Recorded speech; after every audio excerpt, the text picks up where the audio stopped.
Hello everyone, स्वागत है आप सभी का हमारे यूट्यूब चैनल टेस्ला ट्यूटोरियल्स में। और आज की क्लास में हम स्टार्ट करने वाले एक नया टॉपिक जो कि है कि इलेक्ट्रिक पोटेंशियल फाइंड कीजिए इलेक्ट्रिक डाइपोल के कारण। आई बात समझ में? तो उसमें हम दो केस पढ़ेंगे, इक्वेटोरियल के केस के बारे में पढ़ेंगे और एक्सियल के केस में क्या होगा पोटेंशियल वो भी डिस्कस करेंगे। लेकिन वो टॉपिक स्टार्ट करने से पहले मैं कुछ प्रॉब्लम्स ले रहा हूँ, दो प्रॉब्लम्स कंसिडर करूंगा जो कि बेस्ड रहेंगे हमारे प्रीवियस लेक्चर पे। ठीक है, तो आइए स्टार्ट करते हैं। तो हमारा जो फर्स्ट क्वेश्चन है, फर्स्ट प्रॉब्लम है वो क्या है भाई? ये दिया हुआ है पोटेंशियल डिफरेंस। पोटेंशियल इससे पहले हमें फर्स्ट लेक्चर में पढ़ लिया है पोटेंशियल क्या होता है। अब पोटेंशियल डिफरेंस भी मैंने पढ़ा है। क्या है भाई? Potential difference between two points, between two points दिया हुआ भाई 20 वोल्ट। क्लियर है?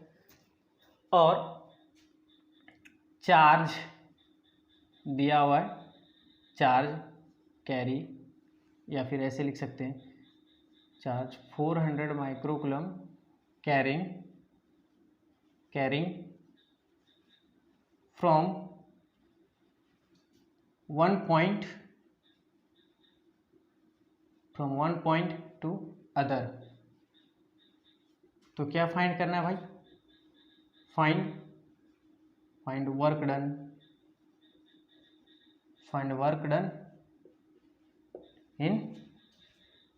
इन मूविंग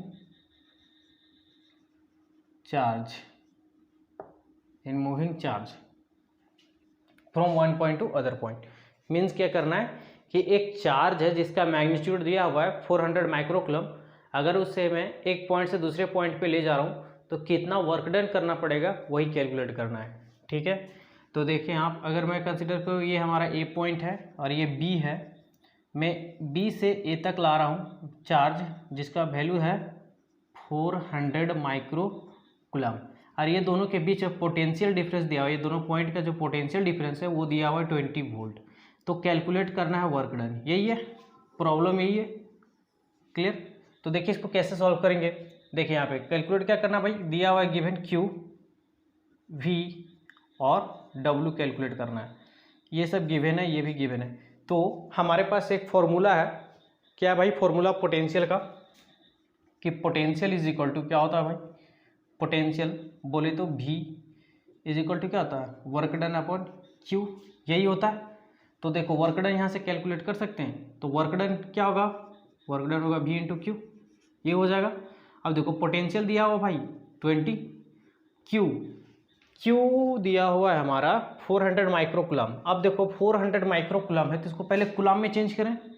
तो जो हमारा चार्ज का वैल्यू है 400 माइक्रोकूलम, इसको कूलम में चेंज करेंगे तो हमें क्या करना पड़ेगा? 10⁻⁻6 से मल्टीप्लाई करना पड़ेगा। तो ये कूलम में चेंज होगा, ये यूनिट को यहाँ पे क्या करेंगे? पुट कर देंगे, ये वैल्यू को पुट करते हैं यहाँ पे।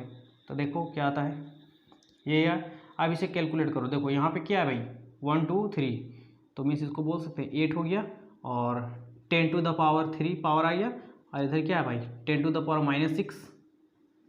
क्लियर है?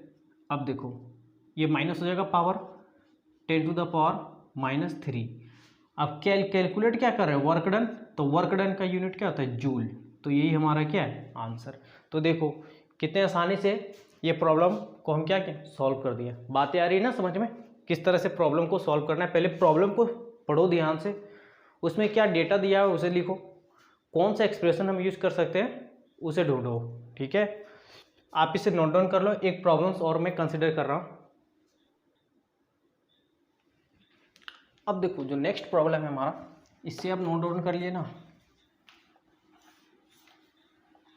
नेक्स्ट प्रॉब्लम क्या कहता है कि इलेक्ट्रोस्टैटिक पोटेंशियल फाइंड कीजिए at the surface of silver. At the surface of silver means nucleus of silver. ठीक है, ये क्वेश्चन नंबर 2 है।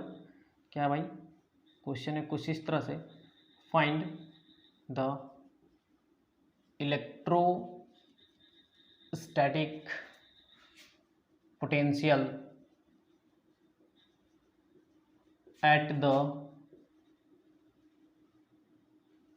Surface of silver nucleus. Clear है? सिल्वर के न्यूक्लियस के सरफेस के ऊपर में इलेक्ट्रोस्टैटिक पोटेंशियल क्या करना है, फाइंड करना है। यहाँ तक दिक्कत है किसी को? कोई प्रॉब्लम नहीं, ठीक है। Silver nucleus of diameter 12.4 Fermi. देखो ध्यान से, यहाँ पे जो डायमीटर दिया हुआ है फर्मी में दिया हुआ, ठीक है, और डायमीटर फर्मी, ठीक है। एंड और क्या दिया हुआ है क्वेश्चन में, और दिया हुआ है एटॉमिक नंबर जिसको जेड से रिप्रेजेंट करते हैं, किसका, सिल्वर का, ऑफ सिल्वर का एटॉमिक नंबर कितना होता है भाई, 47 होता है, ठीक है।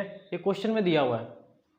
अब सुनो, देखो यहाँ पे दिया क्या हुआ है क्वेश्चन में, उसे ध्यान से देखो।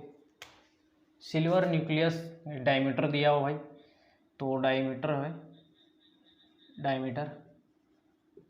अभी केवल डाटा लिखो, उसके बाद फिर देखते हैं कि प्रॉब्लम को सॉल्व कैसे करना है। जो डेटा दिया हुआ है उसे पहले लिख डालो। डायमीटर दिया हुआ है, एटॉमिक नंबर दिया हुआ है, किसका, सिल्वर का, जिसको हम जेड से भी रिप्रेजेंट करते हैं, 47 है। अब सुनो, इलेक्ट्रोस्टैटिक पोटेंशियल हमें कैलकुलेट करना है। तो देखो, कोई भी पोटेंशियल में क्या जेड का एक्सप्रेशन आया था, क्या जेड का टर्म आया था, किसी पोटेंशियल के एक्सप्रेशन में जेड आया था, नहीं आया था। डायमीटर आया था, नहीं आया था। तो अब हमें कौन सा पोटेंशियल का फॉर्मूला लगाना है वो हम कैसे जानेंगे यहाँ पे। तो देखो, कुछ नहीं करना, बस इसको, ये जो डेटा दिया हुआ है इसी को क्या करना है, ट्रांसफॉर्म करना है दूसरे यूनिट में, ठीक है। उसके बाद हमें पता चल जाएगा कि हाँ हमें एक्सप्रेशन कौन सा लगाना है। अब देखो, ये जो डायमीटर दिया हुआ है फर्मी में, इसको क्या करना है मुझे, इसको मीटर में चेंज कर देते हैं। डायमीटर जो फर्मी में दिया हुआ है उसको क्या करना है, पहले मीटर में चेंज कर देना है, ठीक है भाई।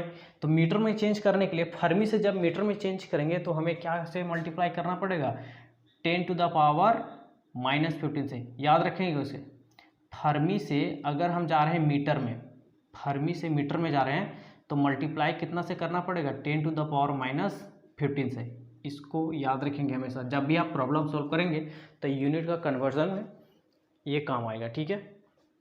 अब देखो, डायमीटर दिया हुआ है तो पोटेंशियल के, एक हमारे पास पोटेंशियल का जो फॉर्मूला है, V = क्या है भाई, KQ/R, ये है। आई बात समझ में। और वहाँ पे, यहाँ पे नहीं लगा सकते W = V W/Q, ये नहीं लगा सकते क्योंकि इसमें वर्क डन का कहीं बात ही नहीं किया है, तो ये फॉर्मूला तो लगा ही नहीं सकते। अब बच्चा, ये हमारे पास एक्सप्रेशन KQ/R।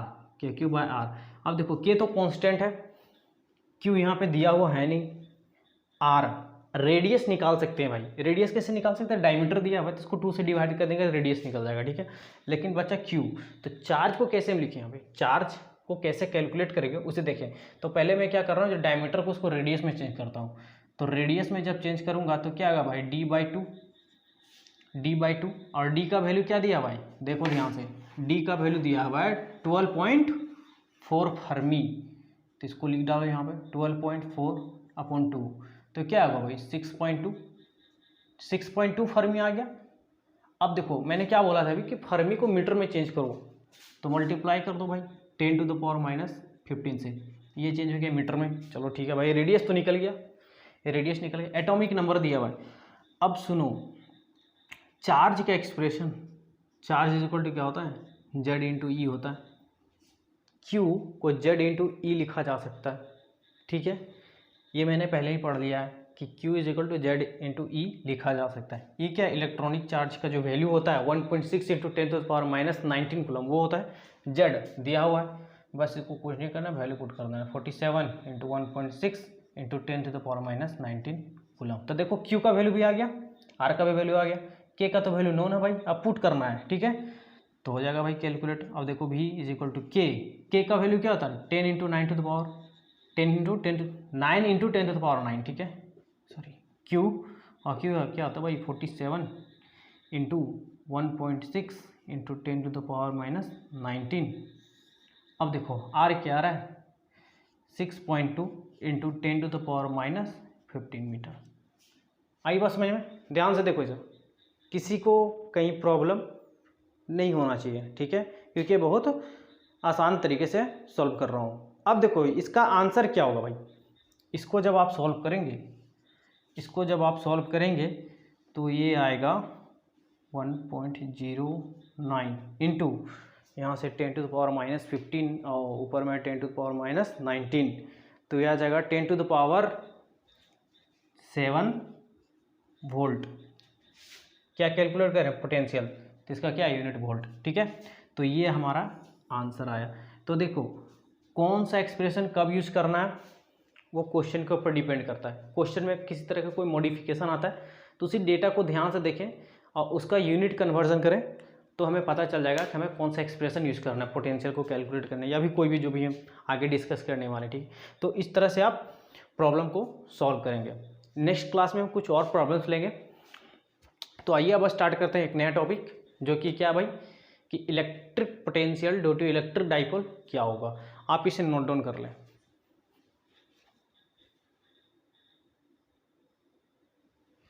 अब देखो जो मैं फाइंड करना है वो क्या है भाई, electrostatic potential due to electric dipole होता है क्या है।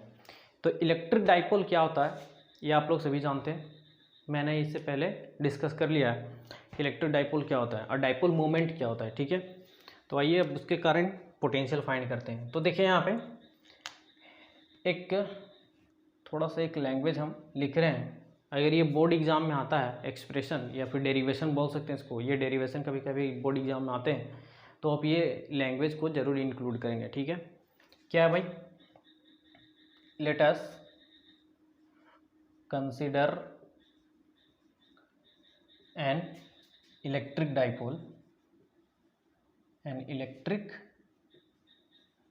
डाइपोल, consisting of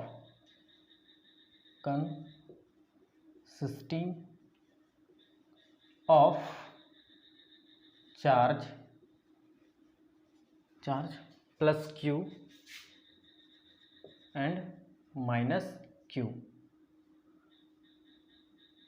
क्लियर, हमें जो इलेक्ट्रिक डाइपोल कंसिस्ट करना है वो क्या होगा भाई, plus Q and minus Q,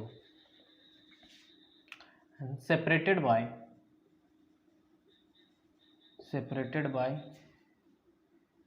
a distance, या फिर बोल सकते हैं स्मॉल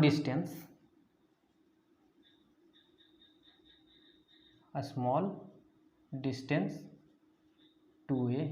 क्लियर है, जो स्मॉल डिस्टेंस है प्लस क्यू और माइनस क्यू के बीच में वो क्या है, 2a। यहाँ तक बातें आ रही है समझ में, चलो ठीक। अब देखो मैं डायग्राम यहाँ पे प्लॉट कर रहा हूँ, देखो ये हमारा क्या है माइनस क्यू, ये है माइनस क्यू, और ये एक मैं डाइपोल इलेक्ट्रिक डाइपोल बना रहा हूँ, और ये है प्लस क्यू, इसको मैं यहाँ पे बनाता हूँ, ये है प्लस क्यू, ठीक है। ध्यान से देखो ये है माइनस क्यू और ये है प्लस क्यू, और हमें किसी पॉइंट पे इलेक्ट्रिक पोटेंशियल फाइंड करना है।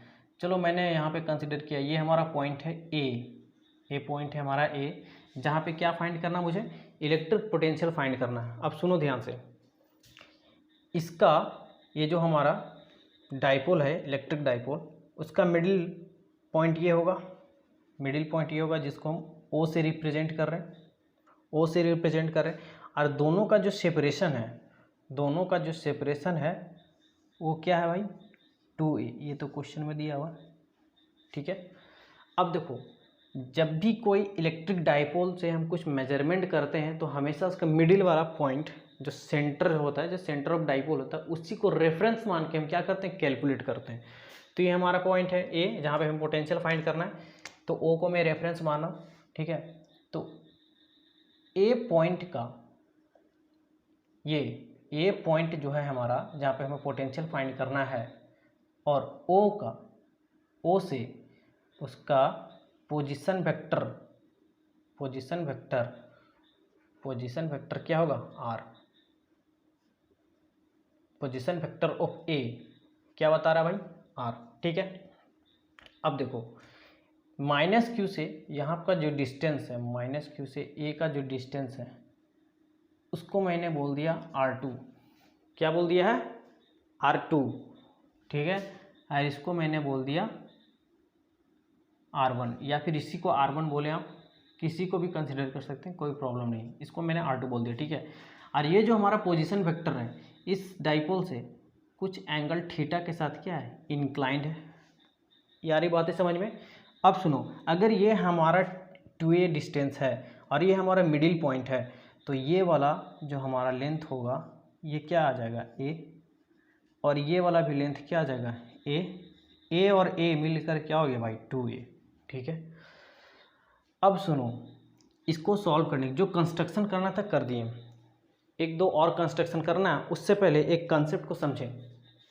देखो ये जो हमारा प्रॉब्लम है, ये जो डेरिवेशन है, इसको दो मेथड से सॉल्व किया जा रहा है। यहाँ पे मैं इसको ज्योमेट्री को यूज़ करके कुछ एज्यूम करूँगा, ठीक है, मैं उसे एज्यूम करके सॉल्व करूँगा। तो उससे क्या होगा कि डेरिवेशन का जो क्या बोलते हैं, डेरिवेशन कुछ लंबा नहीं जाएगा, ठीक है, छोटा रहेगा और आसानी रहेगा समझने में उसको। लेकिन अगर दूसरा मेथड में अपनाओ तो उसमें क्या होना कि उसमें बाइनोमियल थ्योरम लगाना पड़ेगा और वो डेरिवेशन थोड़ा लंबा चला जाएगा, ठीक है। मीन्स उसको बोल सकते हैं कि थोड़ा कॉम्प्लिकेटेड हो जाएगा इसके कंपेरिजन में, इसलिए मैं उस मेथड को क्या कर रहा हूँ, अवॉइड कर रहा हूँ, ठीक है, मैं इसे अपना रहा हूँ। अब देखो इसमें करना क्या है, तो देखो अगर ये हमारा एक लाइन है, समझो कॉन्सेप्ट को यहाँ पे, ठीक है, मैं इसी को यहाँ पे अप्लाई करने वाला हूँ, ठीक है। और एक दूसरा लाइन है, एक दूसरा लाइन है जो कि एक स्मॉल एंगल थीटा के साथ क्या है, इंक्लाइंड है। तो इस लाइन का यहाँ से अगर मैं परपेंडिकुलर इस लाइन पर प्लॉट करूँगा, इस लाइन पर प्लॉट करूँगा, या फिर इसका प्रोजेक्शन यहाँ पे प्लॉट करूँगा, तो ये वाला लाइन और ये वाला लाइन आपस में इक्वल हो जाएंगे, ठीक है। कंडीशन क्या है कि ये वाला जो एंगल है वो क्या होना चाहिए, स्मॉल होना चाहिए, स्मॉल एंगल होना चाहिए, स्मॉल एंगल, ठीक है, स्मॉल होना चाहिए, ये कंडीशन है। तभी ये दूसरे का ये जो लाइन है, ये लाइन क्या हो जाएगा, आपस में इक्वल हो जाएगा। लेकिन अगर ये ऐसा रहा कंडीशन रहा, ठीक है, ये थीटा है और इस पर अगर प्रोजेक्शन प्लॉट करूँ तो ये इसके कभी इक्वल नहीं होगा। ये केस के लिए क्या है, अप्लीकेबल नहीं हो सकता है, केवल ये केस अप्लीकेबल हो सकता है। कंडीशन क्या है भाई अप्लीकेबल होने के लिए, कि दोनों लाइनें के बीच जो एंगल बन रहा है वो क्या होना चाहिए, वेरी वेरी स्मॉल होना चाहिए, छोटा रहना चाहिए, ठीक है। अब देखो अगर मैं यहाँ पे एंगल बोलूँ कि ये हमारा थीटा है, तो ये भी हमारा क्या है, थीटा, ठीक है। तब बोलोगे सर ये तो देखने में तो बड़ा लग रहा है भाई, लेकिन ऐसा नहीं होता है। जो इलेक्ट्रिक डाइपोल होता है, जो डाइपोल होता है वो बहुत बहुत छोटा होता है, लेकिन इलेक्ट्रिक डाइपोल को समझने के लिए उसके फिगर को क्या करते हैं, थोड़ा बड़ा करके बनाते हैं, थोड़ा एक्सपेंड करके बनाते हैं ताकि बच्चों को समझ में आए। लेकिन एक्चुअली में जो इलेक्ट्रिक डाइपोल होता है उसका साइज़ क्या होता है, शेप होता है बहुत छोटा होता है। जैसे कि मान लो ये माइनस है, ये हो गया प्लस क्यू, इस तरह का, ठीक है, ये और भी छोटा होता है। अब सुनो यहाँ से, ये एक पॉइंट है ए, ठीक है, यहाँ से हमें फाइंड करना है। अब देखो इसके बीच का एंगल क्या आ रहा है, इसके बीच का एंगल आ जा रहा है थीटा, जो कि बहुत बहुत स्मॉल है। तो इस पर अगर कोई परपेंडिकुलर प्लॉट करेंगे तो ये वाला और ये वाला लाइन क्या हो जाएगा, आपस में इक्वल हो जाएगा। तो डाइपोल कुछ इतना स्मॉल होता है, उसके बीच का एंगल छोटा हो जाता है, ठीक है। अब सुनो, तो मैं इसी कंसेप्ट को यहाँ पे यूज़ कर रहा हूँ। तो मैं क्या कर रहा हूँ, यहाँ से एक परपेंडिकुलर प्लॉट करने वाला हूँ इस लाइन पे, पोजीशन वेक्टर का जो लाइन है हमारा, ठीक है, इस पे। अब देखो ऐसा कुछ इस तरह से मैंने इसे नाम दे दिया भाई एम है ये, और ये ओ है, क्लियर है। अब देखो जब ऐसा हो गया तो ये वाला लाइन और ये वाला लाइन क्या होगा, आपस में इक्वल, क्योंकि ये क्या है, स्मॉल एंगल है, ये कैसा है, स्मॉल है, इसलिए ये दोनों लाइनें क्या हो जाएंगे, आपस में इक्वल हो जाएंगे। अब सुनो, जब हमें पोटेंशियल फाइंड करना है ए पॉइंट पे, तो पहले इसके कारण फाइंड करेंगे, फिर इसके कारण फाइंड करेंगे, या फिर आप कंसीडर कर सकते हैं पहले माइनस क्यू के कारण फाइंड करेंगे, फिर उसके बाद प्लस क्यू के कारण फाइंड करेंगे, ये आप पे डिपेंड करता है। तो अगर मैं प्लस क्यू के कारण ए पॉइंट पे फाइंड कर रहा हूँ पोटेंशियल, तो पोटेंशियल के जो एक्सप्रेशन होता है उसमें क्या आता है भाई, देखो जरा सा, v इज इक्वल टू के क्यू बाय आर आता है। तो q तो यहाँ पे k तो कांस्टेंट, r आएगा। r मीन्स क्या, जिस चार्ज के कारण किसी पॉइंट पे जो पोटेंशियल फाइंड कर रहे हैं उसी के बीच का डिस्टेंस, तो उसके बीच का डिस्टेंस तो नोन होना चाहिए। तो यहाँ पे हम क्या कर रहे हैं, इसके बीच का डिस्टेंस r2 है, तो r2 का वैल्यू हमें क्या करना पड़ेगा, कैलकुलेट करना पड़ेगा। तो कैसे कैलकुलेट करेंगे उसे समझे, ठीक है। अब देखो, अब यहाँ पे क्या कर रहा हूँ मैं, ये जो एंगल, ये जो हमारा छोटा सा ट्रायंगल बना है, ये हमारा ये छोटा सा ट्रायंगल जो बना है, ये इसको मैं क्या लिख सकता हूँ, देखो यहाँ पे कॉस थीटा क्या लिखूँ, ये देखो ये हमारा क्या आ गया cos थीटा इक्वल टू क्या था, बेस बाय हाइपोटेनियस होता है, तो एम ओ हमारा क्या हो गया बेस, और ये वाला टर्म क्या हो गया हाइपोटेनियस। इसके सामने वाला एंगल क्या होता है 90 डिग्री होता है, ठीक है, सॉरी ये इसके सामने वाला जो या जो स्मॉल एंगल होता है उसके सामने वाला जो साइड होता है वो क्या होता है परपेंडिकुलर होता है, और ये वाला क्या हो गया हमारा बेस, ये हो गया एम ओ और अपॉन क्या हो गया ए। ऐसा लिखा जा सकता है cos theta equal to base by hypotenuse, base हमारा एम ओ है, हाइपोटेनियस ओ ये वाला डिस्टेंस रहा और उसका क्या वैल्यू ए, ठीक है, तो cos theta equal to M O by A. अब देखो ए या फिर बोल सकते हैं M O is equal to क्या लिख सकते हैं ए कॉस थीटा, ऐसा लिखा जा सकता है। ध्यान से देखिए ऐसा लिखा जा सकता है, बिल्कुल लिखा जा सकता है भाई, कुछ नहीं कर रहे हैं, सिंपल सा कैलकुलेशन है तो कोई भी बच्चा कर लेगा। अब देखो ये हो गया एम ओ हमारा, तो ये वाला डिस्टेंस रहा, हमें तो पूरा ये चाहिए, ये वाला लेंथ चाहिए यहाँ से लेकर यहाँ तक, क्योंकि ये वाला लेंथ इसके बराबर है, तो अगर ये फाइंड हो जाएगा तो ये R2 क्या होगा हमारा निकल जाएगा। तो अब देखो मैं क्या कर रहा हूँ, ए एम को कैसे लिख सकता हूँ मैं, ए एम को कैसे लिख सकता हूँ, देखो ज़रा सा क्या होगा भाई ए ओ माइनस एम ओ, ध्यान से देखो ये डिस्टेंस हमें चाहिए ना ए एम चाहिए, क्योंकि ए एम R2 के बराबर हो गया है, तो अगर ए एम का वैल्यू निकल जाएगा तो वही R2 का बराबर हो जाएगा, तो R2 का वैल्यू हम कैलकुलेट हो जाएगा। तो देखो ए एम को कैसे लिख सकते हैं, ए एम को जब हम माइनस करेंगे पूरे वाले लेंथ से ए ओ माइनस एम ओ, तो ये ए एम निकल जाएगा।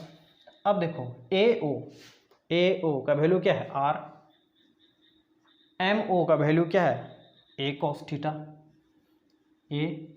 थीटा, ए एम, अरे ए एम किसके बराबर हो गया R2 का, तो ये हो गया R2। ध्यान से देखो समझ में आ रही है बातें, समझ में आ रही है ना, हाँ या ना, जल्दी से बोलो समझ में आ रही है। देखो फिर से समझो इसको कैसे कर रहे हैं भाई, ए एम हमें चाहिए था क्योंकि ए एम इसके बराबर हो गया, ये स्मॉल एंगल है इस पर परपेंडिकुलर डाल दिए तो ये वाला लेंथ इसके बराबर हो गया, ठीक है। तो ए एम कैसे मिलेगा, जब ए ओ से एम ओ माइनस कर देंगे तो ए एम मिल जाएगा, ठीक है, तो वही कर दिए भाई, और ए एम R2 के बराबर हो गया, ए ओ आर था उसमें से माइनस कर दिए एम ओ का वैल्यू था ए कॉस थीटा। आगे बात समझ में। अब देखो हमें चाहिए ये वाला साइड R1, R2 तो कैलकुलेट हो गया, और R1 चाहिए, तो देखो मैं क्या कर रहा हूँ, ये जो लाइन है इसको मैं थोड़ा सा एक्सपेंड कर रहा हूँ, इधर एक्सटेंड कर रहा हूँ। अब इस पर मैं एक परपेंडिकुलर प्लॉट कर रहा हूँ, ठीक है, इस पर, और इसको मैंने बोल दिया n, इसको मैंने बोल दिया n, ठीक है, इसको मैं यहाँ पे बना रहा हूँ ताकि कोई कन्फ्यूजन ना रहे। अब देखो ये हो गया n, ये एंगल थीटा है तो ये भी एंगल क्या हो जाएगा थीटा, वर्टिकली अपोजिट एंगल से थीटा, और ये हमारा ये जो लेंथ है ये क्या हो गया ए, ये भी ए था ये भी ए हो गया, ये n आ गया, तो यहाँ से भी मैं क्या लिख सकता हूँ कॉस थीटा क्या होगा बेस अपॉन हाइपोटेनियस, तो क्या होगा भाई ओ एन अपॉन हाइपोटेनियस, क्या है हाइपोटेनियस का वैल्यू है ए, ठीक है, तो यहाँ से ओ एन को क्या लिख सकता हूँ मैं ए कॉस थीटा। आ रही बात समझ में, आ रही ना बातें समझ में। अब सुनो हमें चाहिए R1, इस पर परपेंडिकुलर डाल दिए हैं तो ये वाला साइड इसके बराबर हो जाएगा, ठीक है। अब ये वाला पूरा साइड को हम कैसे लिख सकते हैं, ए ओ प्लस ओ एन, तो ये वाला साइड मिल जाएगा और ये वाला साइड इसके बराबर हो जाएगा, तो वो R1 का वैल्यू दे देगा। तो देखो R1 इसको डायरेक्ट लिख देता हूँ, ठीक है, क्या होगा ए ओ प्लस ओ एन, ए ओ का क्या वैल्यू था भाई आर, ए से ओ का वैल्यू क्या है देखो R, plus O N calculate किया मैंने अभी, देखो यहाँ पे क्या है ए कॉस थीटा, तो ये किसका वैल्यू हो गया आर का, R1 का वैल्यू। अब देखो R1 नोन है, R2 नोन है, अब हमें कैलकुलेट क्या करना है भी कैलकुलेट करेंगे हर एक चार्ज के लिए, B प्लस क्यू और माइनस क्यू, और R के जगह पे ये दोनों वैल्यू को क्या करेंगे पुट कर देंगे, ठीक है। तो अब लिखो यहाँ पे क्या लिखो potential due two plus Q, ठीक है, potential due two plus Q, इसके कारण तो क्या लिख सकते हैं, चलो मैंने इसको बोल दिया ये 1 है हमारा, और ये मान लिया इसको मैंने 2, तो V2 इज इक्वल टू के क्यू, बाय R2, ऐसा लिखा जा सकता है R2। सिमिलरली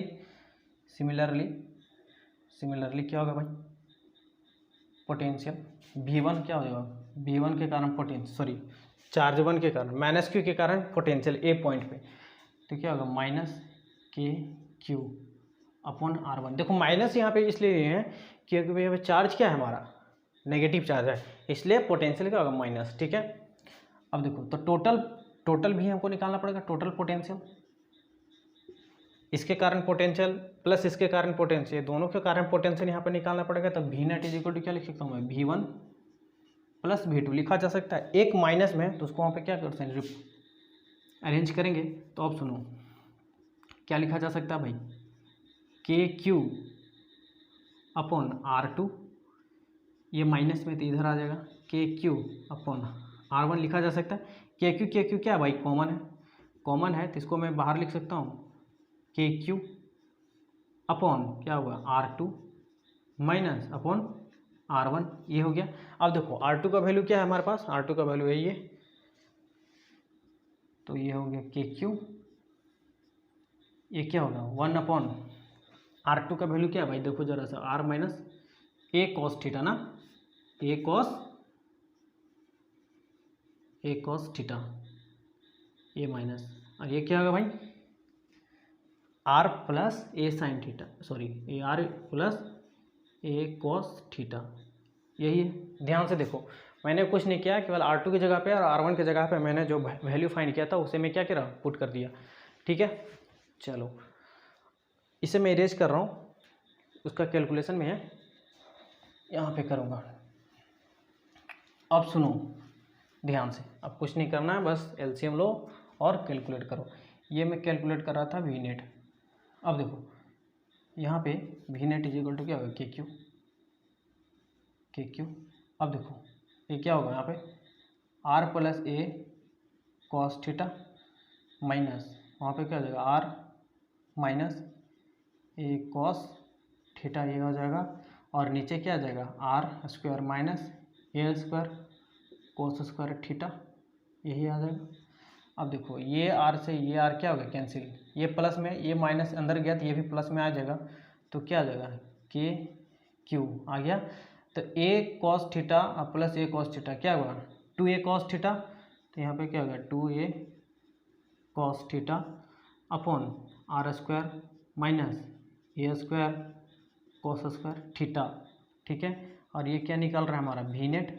अब देखो KQ2A, अब देखो डाइपोल मोमेंट क्या होता है, यहाँ पे सुनो, डाइपोल मोमेंट उसका वैल्यू क्या होता है, तो मैंने पहले ही पढ़ा रखा है कि dipole moment P is equal to क्या होता है, Q इंटू 2A होता है।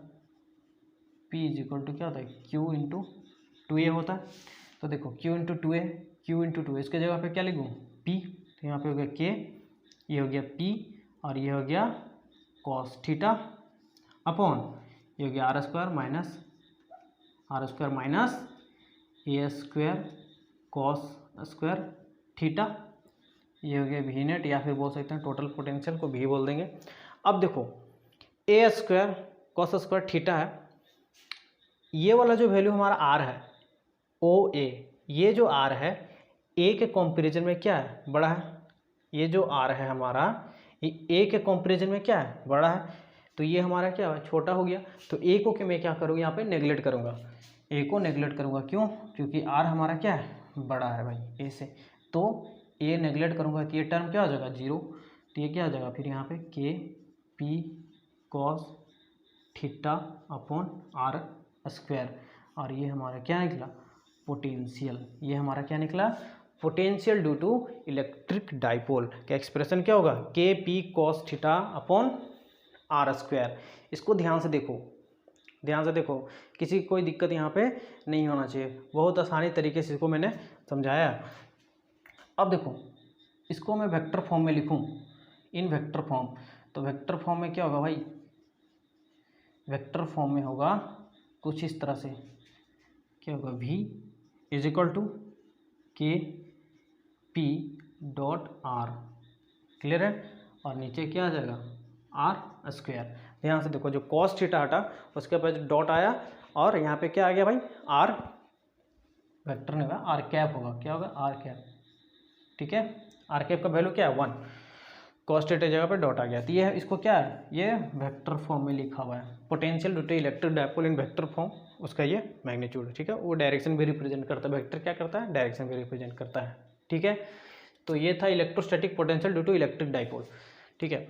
अब देखो ये जो हमारा पोटेंशियल का एक्सप्रेशन आया है, ये जो पोटेंशियल का एक्सप्रेशन है ये स्टैंडर्ड एक्सप्रेशन है। इसी को यूज करके हम potential at axial point, potential at equatorial point क्या होगा उसे हम फाइंड कर सकते हैं, ठीक है। तो आप इसे नोट डाउन कर ले। इसके बाद मैं डिस्कस कर रहा हूँ कि पोटेंशियल जो होगा इक्वेटोरियल के कारण क्या होगा और एक्सियल के कारण क्या होगा। एक्सियल पॉइंट पे पोटेंशियल एट एक्सियल, ठीक है, क्या होगा पोटेंशियल एट एक्सियल। सुनो अब ध्यान से, देखो इलेक्ट्रिक डायपोल मैंने कंसिडर किया भाई माइनस क्यू, और ये है हमारा प्लस क्यू, ये इलेक्ट्रिक डायपोल रहा। इसके बीच का जो सेपरेशन है मैंने पहले बताया था, इसके बीच का सेपरेशन है क्या है 2a, और इसका सेंटर ऑफ डायपोल ये होगा O, और ये होगा हमारा A, और ये भी होगा हमारा A। सुनो अब करना क्या है, किसके कारण पोटेंशियल फाइंड करना है एक्सियल पे, ठीक है। तो अगर मैं ये लाइन को एक्सटेंड करूँ left hand side right hand side, तो वही क्या होगा एक्सियल लाइन होगा भाई, वही क्या होगा एक्सियल लाइन होगा। तो देखो मैंने यहाँ पे इसको थोड़ा सा एक्सपेंड कर दिया है ये, ठीक है, एक्सपेंड कर दिया। तो इस पॉइंट पे जब मैं इसे जब फाइंड कर रहा था डायपोल के कारण ए पॉइंट पे, तो इसके कारण पोजीशन वेक्टर में यहाँ पे प्लॉट किया था, पोजीशन वेक्टर यहाँ पे प्लॉट किया था। अब क्या बोल रहा है कि ये पॉइंट किसी एक्सियल पे आ गया है, एक्सियल पे आ गया है। मान लेते हैं कि इस पॉइंट को मैं यहाँ पे रख दिया, ठीक है। तो अब जो पोजीशन वेक्टर ओ से यहाँ बन रहा था वो पोजीशन वेक्टर किधर अलाइन हो गया, एक्सियल की तरफ अलाइन हो गया। मीन्स आर जो हमारा मिलेगा वो इस डायरेक्शन में मिलेगा भाई, क्लियर है। अब सुनो बात, इस पॉइंट को मैं इधर भी शिफ्ट कर सकता हूँ, कोई ज़रूरी नहीं है कि आप इधर ही फाइंड करें। एक्सियल लाइन तो ये भी है, तो एक्सियल पॉइंट इधर भी होगा ना, इधर भी होगा। तो 1 बाय 1 डिस्कस करेंगे कि दोनों के केस में क्या होगा। अगर मैं इधर फाइंड कर रहा हूँ तो क्या होगा, इधर फाइंड करूँगा तो क्या होगा। तो देखो यहाँ से आर का पोजीशन इधर हो गया भाई, पोजीशन वेक्टर आर का डायरेक्शन उधर हो गया। आ रही बातें समझ में यहाँ तक, कोई प्रॉब्लम नहीं है। अब सुनो, डायपोल मोमेंट का डायरेक्शन भी होता है किधर, माइनस क्यू से प्लस क्यू, ठीक है। ये है हमारा डायपोल मोमेंट, ठीक है, और ये हमारा पोजीशन वेक्टर आर। ध्यान से देखो इसको, डायपोल मोमेंट का जो डायरेक्शन होता है वो किधर होता है, माइनस क्यू से प्लस क्यू होता है। और पोजीशन वेक्टर ये पॉइंट को मैंने यहाँ पे कंसिडर किया तो आर यहाँ पे बन रहा था, ये पॉइंट को मैंने इधर शिफ्ट कर दिया था, आर इधर है, या पोजीशन वेक्टर ए जिसका है आर। अब देखो एक्सप्रेशन हमें पता है पोटेंशियल का, अभी मैंने फाइंड किया है। तो v इज इक्वल टू क्या हुआ था, v का वैल्यू आया था K P cos theta upon R square. अब देखो p डायपोल मोमेंट और पोजीशन वेक्टर सेम डायरेक्शन में है, डायपोल मोमेंट p और पोजीशन वेक्टर r ये दोनों सेम डायरेक्शन में है, इसलिए ये दोनों के बीच में जो थीटा है वो क्या आ गया 0 डिग्री। कोई एंगल नहीं है, दोनों के बीच का जो एंगल है क्या बन रहा है 0 डिग्री। तो वही केस को यहाँ पे पुट करो भाई, तो theta is equal to 0 degree. क्यों हो रहा है भाई, देख लिया ना भाई, क्योंकि डायपोल मोमेंट और पोजीशन वेक्टर का डायरेक्शन सेम है। तो cos 0 क्या होगा, cos 0 होगा, cos 0 होगा भाई क्या होगा 1, cos 0 होगा 1। तो मीन्स यहाँ पे बोल सकते हैं कि v इज इक्वल टू क्या आया, इसको यहाँ पे लिख देता हूँ मैं, ठीक है, के पी अपॉन आर स्क्वायर ये आया। और ये किस में आया, पॉजिटिव वैल्यू में आया। देखो कोई नेगेटिव साइन है क्या, कोई नेगेटिव साइन है पोटेंशियल में, कोई नेगेटिव साइन नहीं, मीन्स यहाँ पे क्या है पॉजिटिव है। अब सुनो, ये पॉइंट को ए को मैं इधर ला के रख दे रहा हूँ, ठीक है। तो देखो सेकेंड केस में मैं पॉइंट को यहाँ पे रख रहा हूँ, मैं सेकेंड केस में, चलो सेकेंड केस को मैं ब्लैक से रिप्रेजेंट कर रहा हूँ, ठीक है, कन्फ्यूज नहीं होना चाहिए भाई। ब्लैक से रिप्रेजेंट कर रहा हूँ सेकेंड पॉइंट को, ठीक है।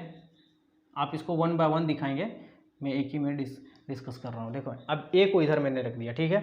तो ये पोजीशन वेक्टर जो इधर बन रहा था, पोजीशन वेक्टर किधर बनेगा, इधर, मीन्स आर का वैल्यू इधर आ गया भाई, ठीक है। ये आर तो इधर गया, कहानी खत्म हो गया इसका, क्योंकि मैंने क्या किया भाई, इस पॉइंट को मैं इधर शिफ्ट कर दिया। अब देखो डाइपोल मोमेंट का डायरेक्शन हमेशा माइनस चार्ज से प्लस चार्ज की तरफ होता है, ठीक है, माइनस क्यू से प्लस क्यू की तरफ। तो डाइपोल मोमेंट का डायरेक्शन इधर और पोजीशन वेक्टर का डायरेक्शन इधर। मीन्स जो सेकेंड केस है हमारा, ये जो सेकेंड केस है और ये हमारा फर्स्ट केस था, इसमें क्या है कि देखो डाइपोल मोमेंट का डायरेक्शन ये रहा माइनस क्यू से प्लस क्यू, और पोजीशन वेक्टर का डायरेक्शन ये रहा। तो दोनों के बीच में कितना डिग्री बन रहा है एंगल, 180 डिग्री बन रहा है। मीन्स इस केस में थीटा का वैल्यू क्या जा रहा है, 180 डिग्री आ जा रहा है। तो फिर पुट करो भाई, v इज इक्वल टू क्या, K P cos theta upon R square. तो K P cos 180 upon R square, और कॉस 180 का वैल्यू क्या आता है, -1। तो क्या होगा, minus K P upon R square, और ये आया भी। तो देखो एक पोटेंशियल आया प्लस में, एक पोटेंशियल आया माइनस में। मीन्स एक्सियल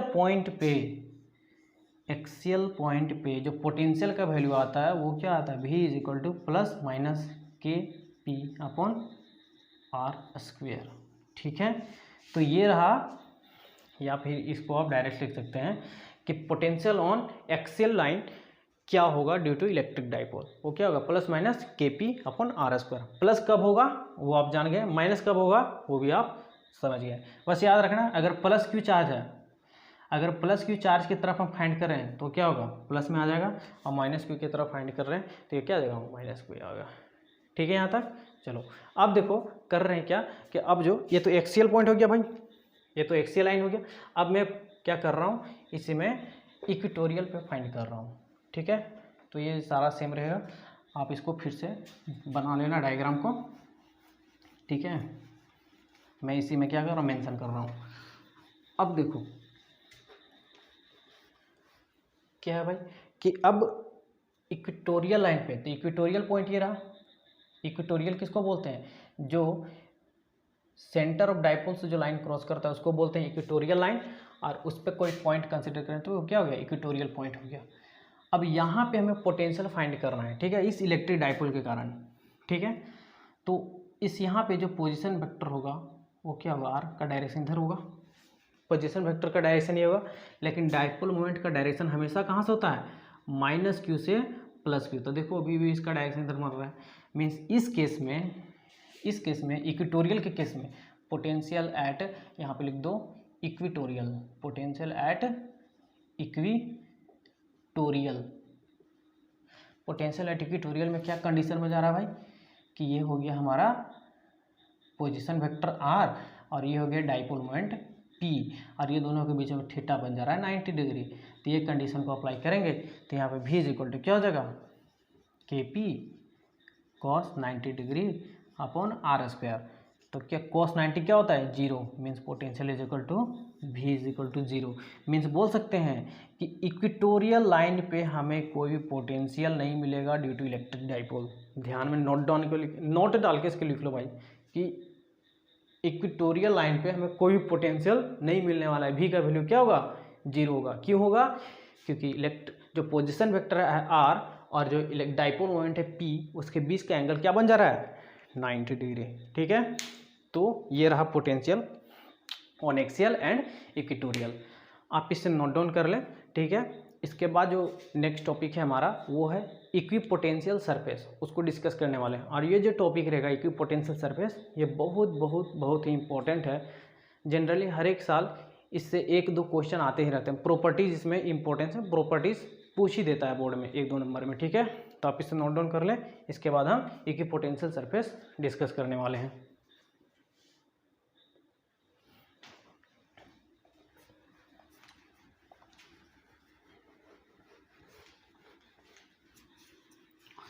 अब देखो ये इम्पोर्टेंट है, मैंने पहले बता दिया, ये बहुत बहुत इम्पोर्टेंट है। चलो मैं यहाँ पे लिख भी देता हूँ, ये वेरी वेरी इम्पोर्टेंट है, ठीक है। क्या भाई,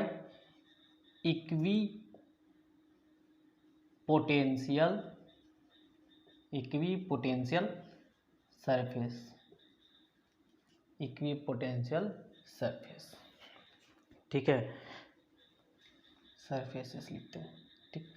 अब देखो इक्विपोटेंशियल सरफेस क्या होता है, ये नाम बड़ा लॉजिकल है, ये नाम से ही पता चल जा रहा है कि ऐसा सरफेस जिसके सरफेस पे हर एक पॉइंट पे पोटेंशियल क्या हो, इक्वल हो, ठीक है, उसको क्या बोलेंगे, इक्विपोटेंशियल सरफेस।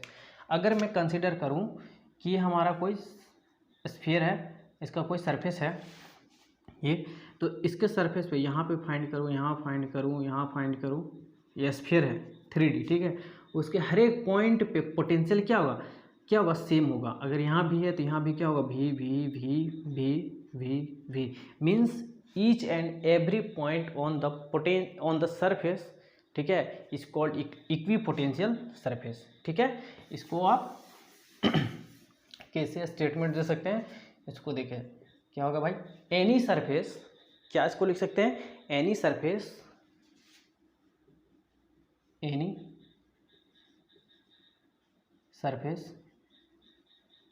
which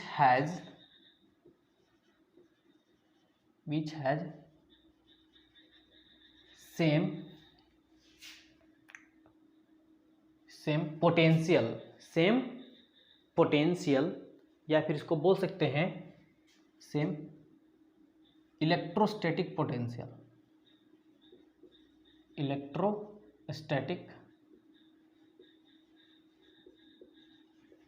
क्या होगा भाई, any surface which has same electrostatic potential at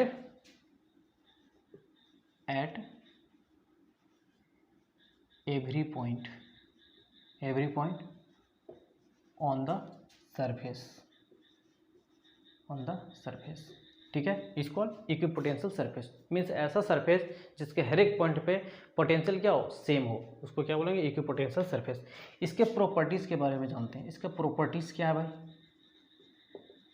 properties he exam में आते हैं, ठीक है, क्या आते हैं, प्रॉपर्टीज़ ही 1-2 पूछे जाते हैं हर एक एग्जाम में, इसको आप ध्यान से देखेंगे, ठीक है।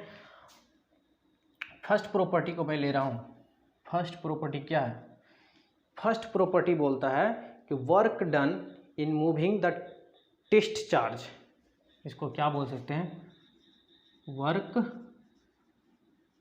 Done in moving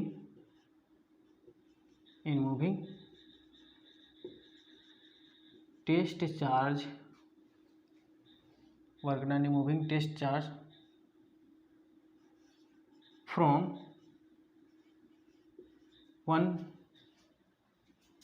point to other on the equipotential surface,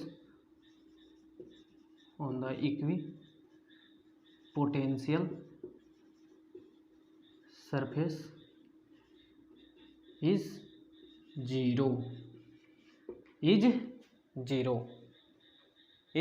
zero, ठीक है।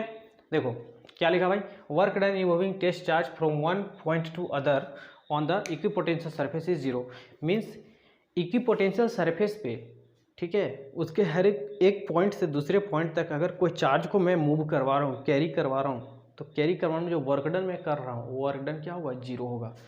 तो ये तो स्टेटमेंट हो गया भाई, इसको प्रूफ कर देते हैं, ये रहा, ठीक है, ये पॉइंट मैंने कंसीडर किया ए और ये कंसीडर किया बी, और ए से बी तक हम क्या ले रहे हैं, एक चार्ज को कैरी करवा रहे हैं, ठीक है, और ये दोनों के बीच में जो पोटेंशियल डिफरेंस है वो क्या है, V A minus V B, ठीक है। अब सुनो, इक्विपोटेंशियल सरफेस हम कंसीडर किए, तो इक्विपोटेंशियल सरफेस पे हर एक पॉइंट पे पोटेंशियल क्या होगा, सेम, मीन्स अगर यहाँ भी है तो यहाँ भी होगा, भी यहाँ भी होगा, भी यहाँ पे, मीन्स इसको बोल सकते हैं ये किसके बराबर हो गया, भी के बराबर हो गया भाई, हो गया।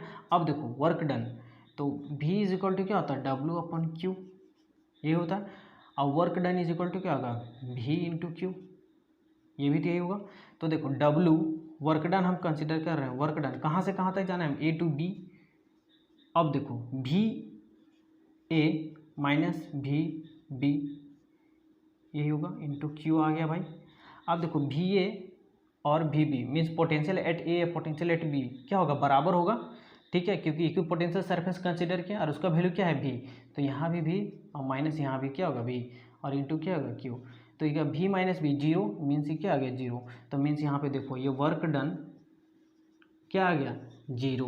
तो ये क्या किया, ये स्टेटमेंट को क्या किया, ये प्रूफ किया है कि इक्विपोटेंशियल सरफेस पे अगर एक पॉइंट से दूसरे पॉइंट पे हम किसी चार्ज को मूव करवाते हैं तो जो वर्क डन होता है वो वर्क डन क्या हो जाता है, जीरो हो जाता है। ठीक है, इसको आप नोट डाउन कर लें। नेक्स्ट प्रॉपर्टीज हम कंसिडर कर रहे हैं। अब देखो जो सेकेंड प्रॉपर्टी जो वो क्या बोल रहा था, equipotential surface through a point is normal to the electric field at that point. Means simple से तरीके से समझो इसको, ये क्या बताना चाह रहा है कि इक्विपोटेंशियल सरफेस हमेशा इलेक्ट्रिक फील्ड का क्या होता है, परपेंडिकुलर होता है। जैसे कि मान लो ये मैंने कंसिडर किया ये इक्विपोटेंशियल सरफेस है और ये इलेक्ट्रिक फील्ड लाइन्स है। ठीक है, तो ये इलेक्ट्रिक पोटेंशियल जो सरफेस है हमारा वो हमेशा इसके परपेंडिकुलर होगा। ठीक है, अगर ये ऐसा क्रॉस कर रहा है, देखो ये जा रहा है इलेक्ट्रिक फील्ड और ये क्या है इक्विपोटेंशियल सरफेस, ये दोनों के बीच में क्या बन रहा है भाई, 90 डिग्री बन रहा है ना। तो ये बताना चाह रहा है सेकंड प्रॉपर्टीज कि इलेक्ट्रिक फील्ड और इक्विपोटेंशियल सरफेस आपस में क्या होते हैं, परपेंडिकुलर होते हैं। तो इसको भी क्या करें, मैं प्रूव कर रहा हूँ। तो इसको भी प्रूव करने के लिए क्या करें भाई, इक्विपोटेंशियल सरफेस को मैं क्या कर रहा हूँ, कंसिडर कर रहा हूँ। देखो यहाँ पे ध्यान से ध्यान से सुनो मेरी बातों को। देखो ये पॉइंट है ए और ये पॉइंट है बी। ए से बी तक हम ले जा रहे हैं किसी पॉइंट किसी चार्ज को क्यू जिसका वैल्यू है +1 कूलम। ठीक है, +1 कूलम चार्ज है जिसको ए से बी तक ले जा रहे हैं। अब देखो ए से तब बी तक जो ले जा रहे हैं और ये जो सरफेस हमारा कैसा है, इक्विपोटेंशियल सरफेस है। मीन्स यहाँ पे क्या होगा भाई, V is equal to V भी हो जाएगा, V is equal to V भी हो जाएगा। ठीक है, अब जब इक्विपोटेंशियल सरफेस होता है तो वहाँ पे वर्क डन भी क्या होता है, जीरो होता है। मीन्स डब्ल्यू ए भी क्या हो जाएगा, जीरो। मैंने अभी प्रूफ किया था फर्स्ट प्रॉपर्टीज में। अब सुनो, जो वर्क डन होगा यहाँ से यहाँ तक ले जाने में, उसका वर्क डन का मैं क्या कर रहा हूँ, एक जनरल जो फॉर्मूला होता है वर्क डन का, वो क्या होता है, फोर्स इंटू डिस्प्लेसमेंट होता है। तो क्या फोर्स डॉट डिस्प्लेसमेंट क्या है, यहाँ पर स्मॉल है इसलिए मैंने डी आर कंसिडर किया है। डी आर क्या, स्मॉल डिस्प्लेसमेंट है। ठीक है, अब डॉट को मैं हटाऊंगा तो यहाँ पे क्या आएगा भाई, डॉट को जब हटाऊंगा तो यहाँ पे आएगा कॉस थीटा। ठीक है, डॉट प्रोडक्ट हटता है तो कॉस थीटा आता है। और ये क्या है, डब्ल्यू ए बी, तो डब्ल्यू ए बी 0 0 आ रहा है। ठीक है, अब देखो, अब फोर्स चार्ज को ले जा रहे हैं, ठीक है, तो उस पर क्या लगेगा, कुछ फोर्स लगेगा। चार्ज को ले जा रहे हैं तो उस पर क्या लगेगा, फोर्स। तो फोर्स का एक्सप्रेशन क्या होता है, F is equal to Q into E. और क्यू का वैल्यू क्या है भाई, +1।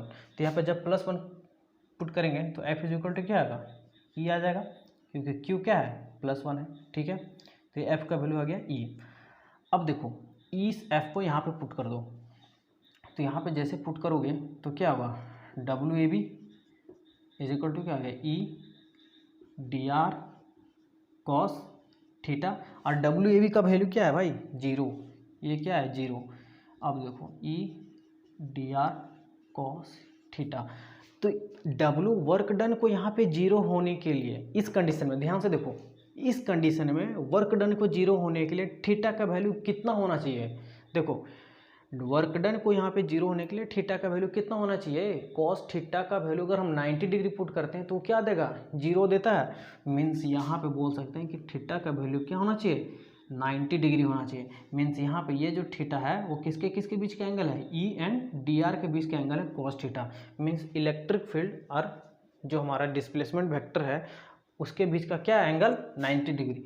तो ये 90 डिग्री आ रहा है यहाँ पे, तो इससे यही पता चल रहा है कि इक्विपोटेंशियल सरफेस और इलेक्ट्रिक फील्ड आपस में क्या होते हैं, परपेंडिकुलर होते हैं। ठीक है, आप इसे नोट डाउन कर लें। थर्ड प्रॉपर्टीज हम कंसिडर कर रहे हैं। थर्ड प्रॉपर्टीज है वो क्या कह रहा है, वो कह रहा है कि भाई अगर यूनिफॉर्म इलेक्ट्रिक फील्ड रहे तो कैसा पोटेंशियल सरफेस का जो इक्विपोटेंशियल सरफेस रहेगा उसका क्या नेचर शो करेगा इसमें। तो देखो ये इक्विपोटेंशियल सरफेस है, मैंने 2 कंसिडर किया यहाँ पे, एक और मैं डायग्राम प्लॉट कर रहा हूँ, ये हमारा इक्विपोटेंशियल सरफेस है। ठीक है, एक और मैं कंसिडर कर रहा हूँ इक्विपोटेंशियल सरफेस, समझने में थोड़ा क्या होगा, आसानी होगा। अब देखो ये थोड़ा सा छोटा बन गया ना, इसको मैं बड़ा बना दे रहा हूँ। अब देखो ये आ रहा है इलेक्ट्रिक फील्ड, ये आ रहा है इलेक्ट्रिक फील्ड, ये निकला भाई, ये इन हुआ और ये आउट हुआ, इलेक्ट्रिक फील्ड ये आउट हुआ और ये फिर इन हुआ और ये आउट हुआ। सिमिलर केस बहुत सारे इलेक्ट्रिक फील्ड आ रहे होंगे, इलेक्ट्रिक फील्ड लाइन्स आ रहे होंगे, तो ये केस सभी में होगा भाई, in out in out in out. ये डायग्राम थोड़ा अच्छे से बना रहा हूँ मैं ताकि समझ में आसानी से आए। अब देखो यहाँ पे कि मैंने क्या किया भाई, इलेक्ट्रिक फील्ड वो कैसा है, यूनिफॉर्म इलेक्ट्रिक फील्ड है, यूनिफॉर्म इलेक्ट्रिक फील्ड लिया भाई, यूनिफॉर्म इलेक्ट्रिक फील्ड। तो देखो जब यूनिफॉर्म इलेक्ट्रिक फील्ड रहे, यूनिफॉर्म इलेक्ट्रिक फील्ड रहे, ठीक है, तो इक्विपोटेंशियल सरफेस के बीच का जो सेपरेशन होगा वो क्या होगा, यहाँ भी ए है तो यहाँ भी क्या होगा ए, तो इक्विपोटेंशियल सरफेस के बीच का जो सेपरेशन है वो क्या होगा, इक्वल होगा। हर एक इक्विपोटेंशियल सरफेस के बीच का जो डिस्टेंस होगा वो इक्वल होगा। कब, जब वो यूनिफॉर्म इलेक्ट्रिक फील्ड में रखेंगे। लेकिन इसका अगर मैं non uniform electric field consider करूँ, ठीक है, मैं non uniform electric field consider करूँ तो वहाँ पे ऐसा केस नहीं होता है। वहाँ पे इलेक्ट्रिक फील्ड, वहाँ पे क्या होता है, इक्विपोटेंशियल सरफेस कहीं पे क्लोज आ जाते हैं तो कहीं पे दूर भाग जाते हैं एक दूसरे से, ठीक है। जैसे कि यहाँ पे देख लो, यहाँ पे आप देख सकते हो, ठीक है, ये कुछ इस तरह से बना, ये आया इन, ये गया वाई,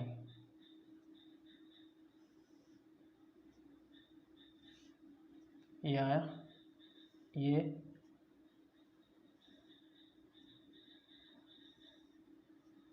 ये मैंने क्या कंसिडर किया यहाँ पे, नॉन यूनिफॉर्म। ये क्या है, नॉन यूनिफॉर्म इलेक्ट्रिक फील्ड है। ये कैसा है, नॉन यूनिफॉर्म इलेक्ट्रिक फील्ड है। तो नॉन यूनिफॉर्म इलेक्ट्रिक फील्ड में देखो ये क्या है, ये इसके बीच का सेपरेशन, तो ये क्या होगा, कुछ और होगा। मीन्स ये क्या होगा, जो सेपरेशन है दोनों इक्विपोटेंशियल सरफेस के बीच का जो सेपरेशन है तीनों सरफेसेस के बीच में, वो क्या होगा, अनइक्वल रहेगा। कब, जब इलेक्ट्रिक फील्ड क्या हो, नॉन यूनिफॉर्म हो, ठीक है। ये थर्ड प्रॉपर्टीज आ गया भाई। और फोर्थ प्रॉपर्टीज क्या है, फोर्थ प्रॉपर्टीज कहता है कि पॉइंट चार्ज के कारण इलेक्ट्रिक पोटेंशियल सरफेसेस, जो पोटेंशियल सरफेस है, इक्विपोटेंशियल सरफेसेस का फिगर कैसा होगा, डायग्राम कैसा होगा, ओरिएंटेशन कैसा होगा, इसको बोल सकते हैं। तो देखो अगर मैं यहाँ पे प्लस क्यू चार्ज कंसिडर कर रहा हूँ, तो प्लस क्यू जब चार्ज कंसिडर कर रहा हूँ तो इसके कारण फील्ड इस तरह से होगा, आउटवर्ड, इसके कारण फील्ड इधर होगा, आउटवर्ड। आ रही बातें समझ में, ये होगा, ये इसका इलेक्ट्रिक फील्ड लाइंसेस है प्लस क्यू के कारण, ठीक है। और मैंने बात किया कि फील्ड के परपेंडिकुलर होता है कि पोटेंशियल सरफेस, तो जब भी याद रखो, जब भी मैं पॉइंट चार्ज कंसिडर कर रहा हूँ तो उसका जो इक्विपोटेंशियल सरफेसेस होता है वो कंसेंट्रिक होता है। क्या होता है, कंसेंट्रिक होता है, ठीक है। कंसेंट्रिक मीन्स क्या होता है भाई, जिसका सेंटर एक हो, ठीक है, इस तरह से बनेगा। ये तो गड़बड़ हो गया भाई, ये गड़बड़ हो गया, ये क्या है, कंसेंट्रिक इक्विपोटेंशियल सरफेसेस है, ठीक है। ये कब होगा, जब चार्ज क्या हो, पॉइंट चार्ज हो, ठीक है। पॉइंट चार्ज के कारण इक्विपोटेंशियल सरफेसेस कंसेंट्रिक होते हैं। तो ये फोर्थ प्रॉपर्टीज आ गए, ठीक है, आप इसको नोट डाउन कर लें। अब देखो मैं यहीं पे कंसिडर कर रहा हूँ, फिफ्थ प्रॉपर्टीज को मैं यहीं पे प्लॉट कर दे रहा हूँ, ठीक है। वो फिफ्थ प्रॉपर्टीज क्या करता है भाई कि इक्विपोटेंशियल सरफेस क्या कहता है, इक्विपोटेंशियल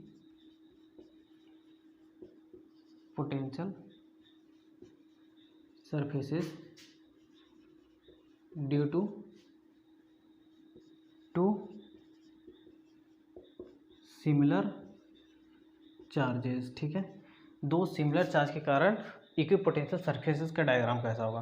तो जैसे मान लो मैं यहाँ पे एक प्लस क्यू कंसीडर कर रहा हूँ, ये हमारा चार्ज है प्लस क्यू और यहाँ भी चार्ज है प्लस क्यू, ठीक है। तो अब देखो इसका इलेक्ट्रिक फील्ड लाइन्स निकलेगा, इसका इलेक्ट्रिक फील्ड लाइन्स निकला कुछ इस तरह से और ये रिपल कर दिया, तो ये भाई इधर चला जाएगा, ये एक बना। सिमिलर केस ऐसा जाएगा, इसका भी इसी तरह आएगा, एक दूसरे के कारण रिपल्सन के कारण कुछ इस तरह से बनेगा। आ रही बातें समझ में, ठीक है। ये प्लस क्यू के कारण ये निकल रहा है, ठीक है। इसके कारण भी कुछ इस तरह से होगा, इलेक्ट्रिक फील्ड लाइंसेस। ऐसा केस कब ले रहे हैं भाई, जब ये क्या है, दोनों सिमिलर चार्ज है। अब सुनो, जो इक्विपोटेंशियल सरफेस बनेगा, अब देखो ये प्लस क्यू इसको रिपेल करेगा, ये प्लस क्यू इसको रिपेल करेगा, तो यहाँ पे जो इक्विपोटेंशियल सरफेस बनेगा कुछ इस तरह से बनेगा।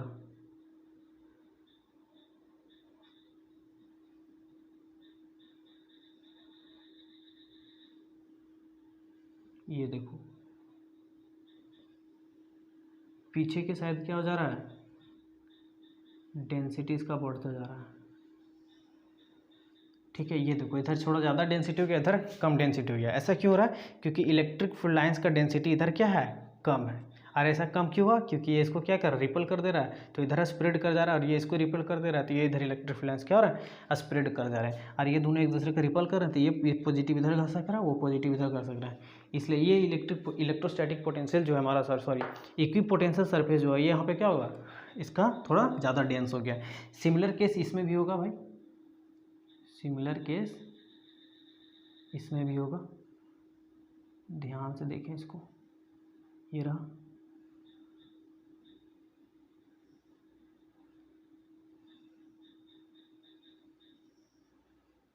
ये हो गया, कुछ इस तरह से बनेगा, ठीक है। ये डेंसिटी हो गया इसका भाई, ये क्या कर रिपेल कर रहा है, इधर डेंसिटी क्या है, ज़्यादा है, क्योंकि इधर क्या स्प्रेड कम हुआ इलेक्ट्रिक फील्ड लाइन्स, यहाँ पे रिपल्सन के कारण क्या हुआ, दोनों स्प्रेड कर गया।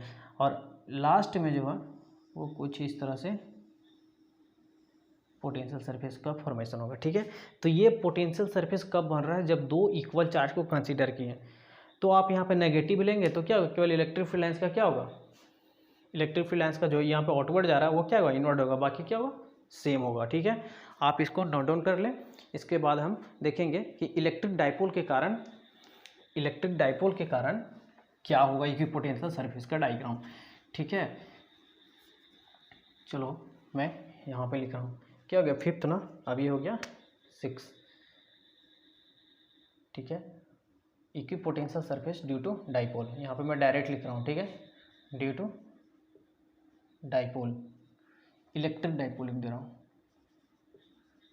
ड्यू टू इलेक्ट्रिक डाइपोल, ठीक है। अब इलेक्ट्रिक डाइपोल आ गया तो एक माइनस आएगा और एक प्लस आएगा, मीन्स दोनों एक दूसरे को क्या करेंगे, इस केस में अट्रैक्ट करेंगे। यहाँ पे क्या कर रहे थे, रिपेल कर रहे थे, तो यहाँ पे क्या करेंगे, अट्रैक्ट करेंगे। तो यहाँ पे मैंने माइनस कंसिडर किया भाई, और ये क्या कंसिडर किया, प्लस कंसिडर किया, ठीक है। तो पहले फील्ड लाइन्स को मैं बना लेता हूँ कि इसके कारण फील्ड कैसा होगा। तो देखो ये प्लस है, तो प्लस से निकलता है और माइनस पे क्या होता है, टर्मिनेट होता है, तो ऐसा गया, इस तरह से आया, ये रहा, ये सभी क्या है, इलेक्ट्रिक फील्ड लाइन्स है, ठीक है। ये इलेक्ट्रिक फील्ड लाइन्स हैं, ये पॉजिटिव चार्ज के कारण है, ये किसके कारण है, पॉजिटिव चार्ज के कारण, और इस पे क्या होंगे, टर्मिनेट करेंगे। नेगेटिव चार्ज पे इलेक्ट्रिक फील्ड लाइन्स क्या करते हैं, टर्मिनेट करते हैं, ठीक। तो ये टर्मिनेट किया, ये हो गया भाई। अब देखो यहाँ पे इक्विपोटेंशियल सरफेसेस कैसे होगा, इक्विपोटेंशियल सरफेस, अब देखो यहाँ पे क्या होगा, ये जिधर से इमिट हो रहा है यहाँ पे टर्मिनेट हो रहा है, यहाँ पे थोड़ा ज़्यादा डेंसिटी लग रहा है, तो यहाँ पे ज़्यादा डेंसिटी लग रहा है, तो यहाँ पे कुछ इक्विपोटेंशियल सरफेस का डायग्राम कुछ इस तरह से होगा, ये इस तरह से आया,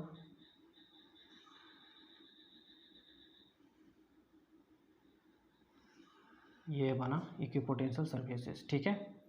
सिमिलर केस इसका भी होगा, एक दूसरे को क्या कर रही है, अट्रैक्ट कर रहे हैं, ऐसा इसीलिए इसका इक्विपोटेंशियल सरफेस का नेचर फ्रंट में क्या हो रहा है, ज़्यादा डेंस हो जा रहा है। ठीक है, ये रहा इक्विपोटेंशियल सरफेसेस का डायग्राम। ये जो हमारा है ये क्या है, ये क्या है, इक्विपोटेंशियल सरफेसेस है। ये है इक्विपोटेंशियल सरफेसेस। ठीक, अब सुनो, एक लास्ट यहाँ पे जो मैं डिस्कस करने वाला हूँ वो लास्ट क्या है कि दो इक्विपोटेंशियल सरफेसेस एक दूसरे को कभी इंटरसेक्ट नहीं करते हैं। क्या है भाई, लास्ट प्रॉपर्टी, और वो इम्पोर्टेंट भी है। ठीक है, उसको आप एग्जाम में जब आएंगे तो उसको ज़रूर लिखेंगे। ठीक है, ये क्या है 7। ठीक है, वो क्या बोल रहा है कि 2 equi potential surfaces never intersect each other. Means दो इक्विपोटेंशियल सरफेसेस एक दूसरे को कभी इंटरसेक्ट नहीं करते हैं। क्यों नहीं करते उसे देखें ज़रा। जैसे कि मैं बता रहा यहाँ पे क्या कर रहा हूँ, दो इक्विपोटेंशियल सरफेसेस को मैं यहाँ पे प्लॉट कर रहा हूँ। देख लो, ये इक्विपोटेंशियल सरफेसेस रहा भाई, ये यहाँ से ये निकला। ठीक है, अब देखो इक्विपोटेंशियल सरफेसेस पे इलेक्ट्रिक फील्ड क्या होता है, परपेंडिकुलर होता है। इक्विपोटेंशियल सरफेस पे क्या परपेंडिकुलर होता है इलेक्ट्रिक फील्ड। तो मैं कंसिडर करूँ कि इसके कारण ये जो ये वाला है पोटेंशियल इक्विपोटेंशियल सरफेस, उसके कारण इलेक्ट्रिक फील्ड ऐसा रहा, और ये जो गया उसके कारण इलेक्ट्रिक फील्ड का डायरेक्शन ऐसा रहा, क्योंकि एक दूसरे के क्या होता है आपस में सब परपेंडिकुलर होते हैं। अब देखो एक पॉइंट पे इलेक्ट्रिक फील्ड का दो डायरेक्शन हो गया। ठीक है, जो कि ये पॉसिबल नहीं है, किसी पॉइंट पे इलेक्ट्रिक फील्ड का एक ही डायरेक्शन हो सकता है। ठीक है, दो डायरेक्शन पॉसिबल नहीं है, इसलिए इस केस में क्या बोल सकते हैं कि दो इक्विपोटेंशियल सरफेसेस आपस में कभी इंटरसेक्ट नहीं कर सकते हैं। ठीक है, तो ये सारे प्रॉपर्टीज़ थे इक्विपोटेंशियल सरफेसेस के जो कि हमने डिस्कस कर लिए। आप इसे ज़रूर रिवीजन करें, ये बोर्ड एग्जाम में पूछे जाते हैं अक्सर। ठीक है, तो आज की क्लासेस में यहीं पे ख़त्म कर रहा हूँ। नेक्स्ट क्लास में इसके आगे हम डिस्कस करेंगे, तब तक आप इसको रिवाइज ज़रूर करें।